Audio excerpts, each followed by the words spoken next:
আসসালামু আলাইকুম আমার ভাই বন্ধুরা, প্রিয় আপুরা, আপনারা সবাই কেমন আছেন? আশা করি সবাই ভালো আছেন। আলহামদুলিল্লাহ আমিও ভালো আছি।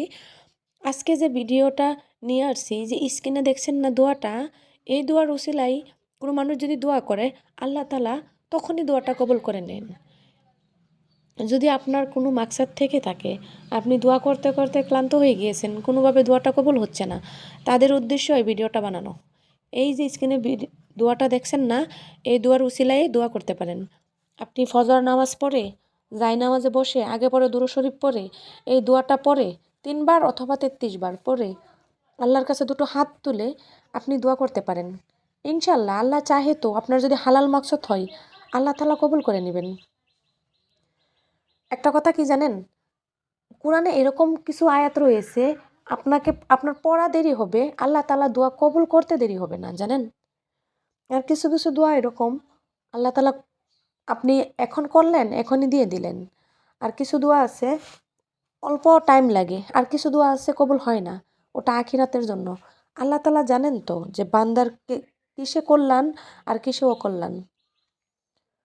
আপনি অবশ্যই ৫ ওয়াক্ত সালাত পড়বেন।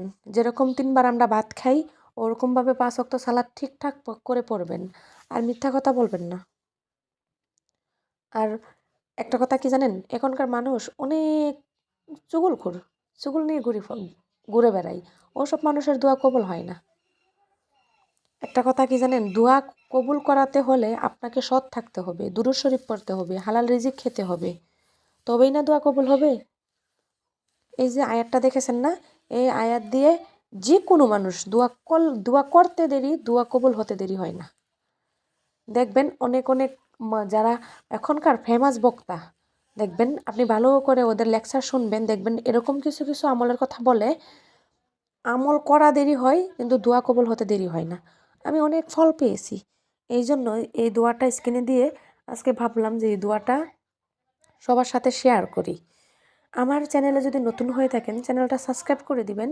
আর সবাই যদি ভিডিও ভালো লাগে তাহলে অন্যকে শেয়ার করে জানিয়ে দিবেন। আল্লাহ হাফেজ।